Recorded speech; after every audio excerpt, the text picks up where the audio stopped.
Okay, இப்போ exercise 5.2ல first sum பார்க்கலாம். Find the mode of the following data கொடுத்துருக்காங்க. ஃபஸ்ட் என்ன பண்ணணும், அசெண்டிங் ஆர்டரில் நம்ம அரேஞ்ச் பண்ணிக்கலாம். இப்போது the mode of the data நீங்கள் பார்த்தீங்கன்னா தெரியும். 1 2 3 4 5. ஸோ 2 5 டைம்ஸ் ரிப்பீட் ஆகிருக்கு. 1 2 3 3 1 டைம் ரிப்பீட் ஆகிருக்கு. 4 3 times, 5 2 times, 6 2 times, 7 2 times, 8 1 time, 10 1 time. So இதில் maximum number of times repeat ஆன வேல்யூ வந்து 2. So mode of the data is 2. Next பார்த்தீங்கன்னா the number of points scored by kabaddi team in 20 matches are. So ஒரு kabaddi team 20 match விளாண்டுருக்காங்க. அதோட scores எல்லாம் கொடுத்துருக்காங்க. இப்போது find the mode of goals scored by team. So இதோட mode of goals என்னென்னு find பண்ணணும். First என்ன செய்யணும், அசெண்டிங் ஆர்டரில் அரேஞ்ச் பண்ணிக்கோங்க. இப்போது எல்லா நம்பரும் எவ்வளோ ரிப்பீட் ஆகிருக்குன்னு பாருங்கள். இது 1 இது 1 2 29 1 2 30 once 1 2 3 4 5 31 5 times 32 1 time 33 1 time 1 2 2 times 1 2 2 times 1 this is 1 2 2 times. So maximum number of times repeat on a data என்னது 31. So mode of goals scored by team equal to 31. Next பார்த்தீங்கன்னா the years in ages, the ages in yearsல கொடுத்துருக்காங்க of 11 cricket players are given below. இதெல்லாமே 11 cricket playerஸோட ages. Okay, ஒருத்தங்க 25 years, இன்னொருத்தங்க 36 years, like that. என்ன find பண்ணும், find mode of their age. First நம்ம என்ன பண்ணணும், அசெண்டிங் ஆர்டரில் அரேஞ்ச் பண்ணிக்கணும். அதுக்கப்புறம் இதில் நீங்கள் பார்த்தீங்கன்னா this is a kind of different sum. எப்படின்னு சொல்கிறேன்னா 25 3 times, 26 1 time, 36 also 3 times, 38 2 times, 39 1 time 1 time.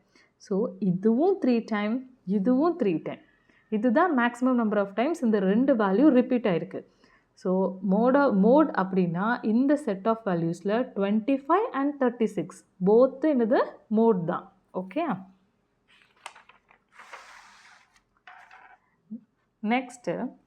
Next sum பாருங்கள். Find the mode of the following datas கொடுத்துருக்காங்க. இப்போது நம்ம இதை தேர்ட் மெத்தடில் சால்வ் பண்ண போகிறோம். அப்சர்வேஷன்.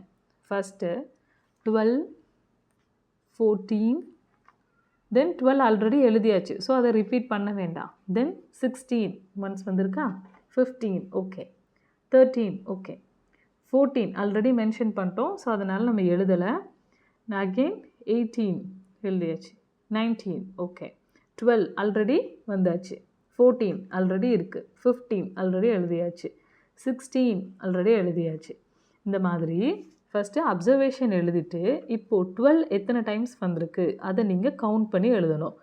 1 2 3. ஸோ 12 3 டைம்ஸ், 14 5 டைம்ஸ், இந்த மாதிரி எழுதிருங்க.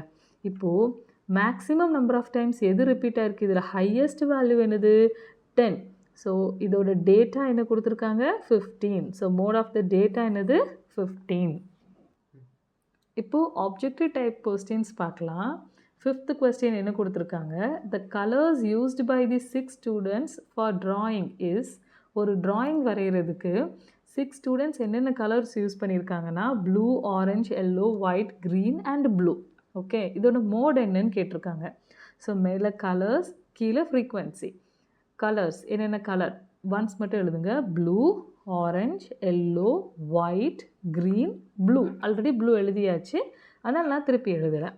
இப்போ கவுண்ட் பண்ணிங்கன்னா blue 2 times, orange, yellow, white, green எல்லாம் 1 டைம். ஸோ இதில் எது ஹையஸ்ட் வேல்யூ 2. அதுக்கு ஸ்ட்ரெயிட்டாக இருக்க data blue. So the mode is blue. Next question, find the mode of the data கொடுத்துருக்காங்க.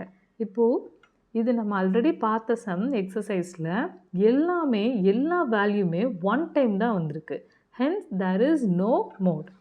நெக்ஸ்ட் பாருங்கள், find the mode of the data கொடுத்துருக்காங்க. Ascending ஆர்டரில் அரேஞ்ச் பண்ணியாச்சு. இப்போ பார்த்தீங்கன்னா 1 எத்தனை டைம்ஸ் வந்திருக்கு 2 டைம்ஸ், 2 எத்தனை டைம்ஸ் வந்திருக்கு 2 டைம்ஸ், இது எல்லாமே 1 1 1 டைம்.